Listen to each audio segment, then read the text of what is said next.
viewers, and welcome to the Meir TV Parsha Talks. Together with me, Rabbi Menachem Weinberg. Shalom, Rabbi Menachem, how are you? Shalom, good. Baruch Hashem. This portion of the week, Parshat Bo, which elaborates and discusses in chapter 12 the first mitzvah, the first commandment to the nation of Israel, HaChodesh Hazeh Lachem. This month shall be for you a special month, the first of all months. Can you please elaborate on that? Well, it's the first month.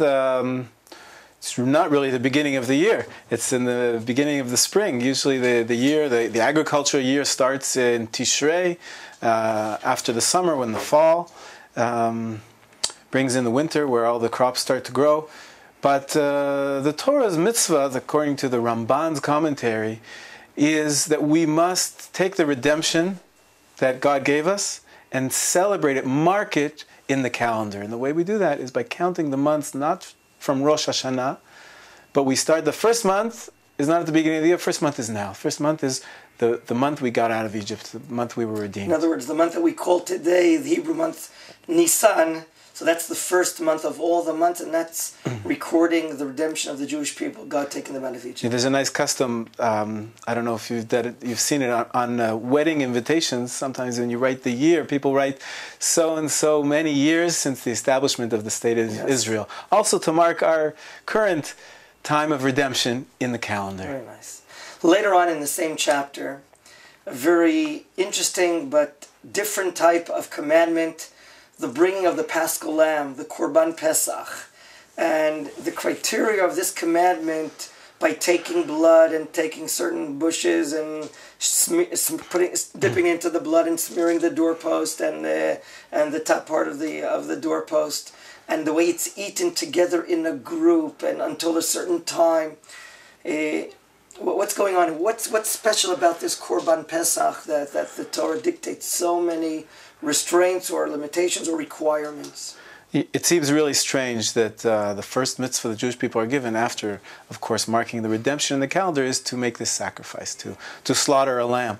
And famously, it's known that perhaps the Egyptians worshipped, they bowed down to the lamb.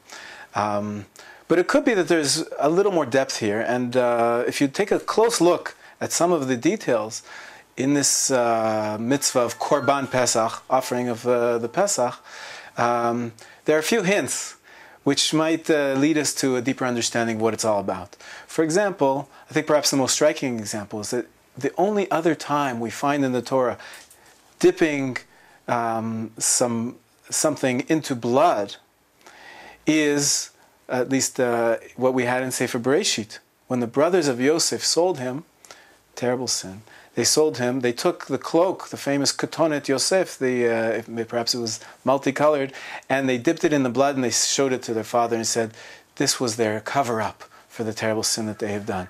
Of selling their brother. Selling their brother. And perhaps that's one hint to what we have to fix when we become a nation in this first mitzvah. Another hint, the Torah says, Vayim shechu. The beginning of the mitzvah is Mishchu, K'chu lachem tzon Pesach. You should draw near to you this lamb. Drawing near, Mishchu, the word appears also. When the brothers sold Yosef, Vayim shechu vayalu et Yosef min habor. They drew him up, they pulled him out. And that same, using the same term here and with the selling of Yosef, perhaps shows us that the Torah is trying to hint that we have to rectify that hatred between the brothers. So therefore this Paschal Lamb offering is a correction for the sin of the lack of love and the lack of giving and sensitivity to our brothers. And we're doing this each and every year, are we not? That's right. We eat famously the Korban Pesach at the Seder night when we all gather together, the whole family together. And that's actually one of the laws of the Korban Pesach, that it must be eaten together with a group. You cannot leave the group. And that group has to be enumerated together even prior to the slaughtering. It has to be counted. Everybody has to be invited and counted for, perhaps, as opposed to the brothers who sat down to eat after they had put Yosef into the pit, and they didn't hear his cries. They were not moved by him not being counted, by him being taken out of the counts of the 12 tribes. And to rectify that, the Torah says, you must bring everybody in, and everybody has to be accounted for, and so here's the unification of the family, the neighbors together, the first block party we're eating now, the Korban Pesach together. Isn't the meat also eaten together with matzah? Does the Torah not command? So really, it's the only mitzvah that we have in the Torah to eat bread. Is here this special type of bread, the matzah, and it's the only time in the Torah where the brothers sat down when they were selling Yosef. It says, "Vayishvu le'echol lechem," and on the night of the Seder, we start off with halach ma'anya. We call it this matzah. We call it the bread. Perhaps that's another hint to remind us what it's all about. This redemption is contingent upon our fixing our relationship within the Jewish people, between brothers. We have to get rid of all this idea of throwing someone out and be inclusive on the night of the Seder, and every year when we remember the Pesach story. Could that idea also relate to one of the laws of the Pesach, that bones may not be broken, it must remain whole? Right. The Maharal says that there's a number of mitzvot which indicate the unity which we must have. When celebrating the Pesach, we're not allowed to break the bones. The bones have to be whole. What else do we have in terms of the group is together in one side, in one house. You're not allowed to leave the house. You have to stay together, and that's perhaps the message. It does appear in our sources, and the Tosfot in Masechet Shabbat says it, that the reason why the Jewish people had to suffer in Egypt for so many years was a punishment for the selling of Yosef. And you think about it just chronologically in terms of the story the Torah tells. How did we get down to Egypt in the first place? So we're going to celebrate leaving Egypt.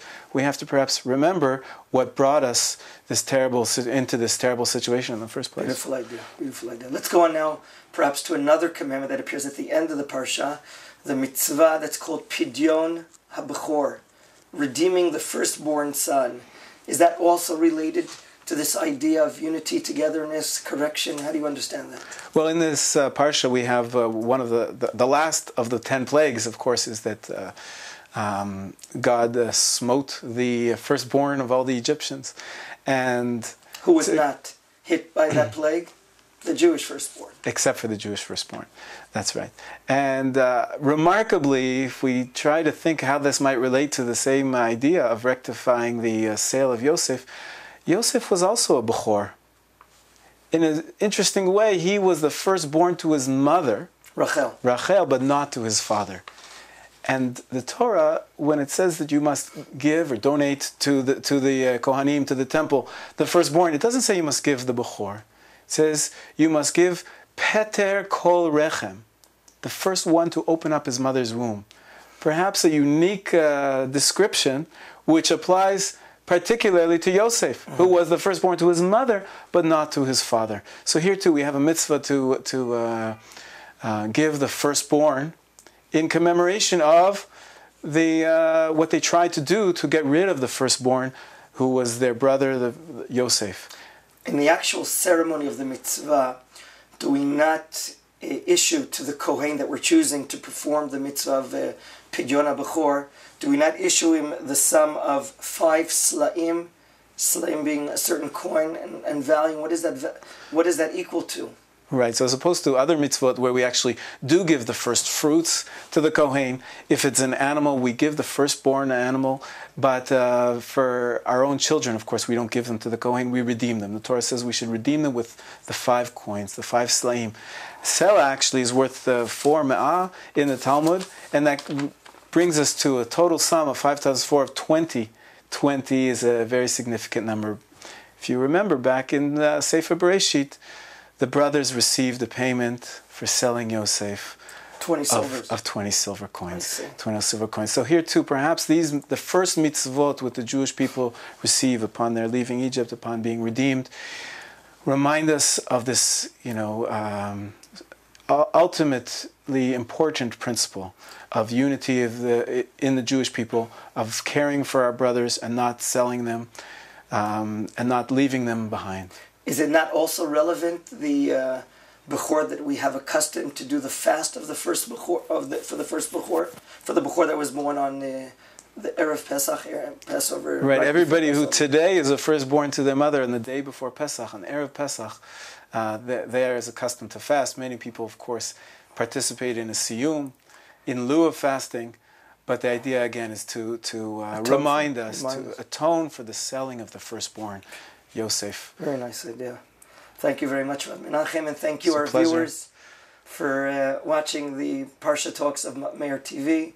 We wish you a great Shabbat Shalom, and we'll see you next time. Shalom. Shabbat Shalom.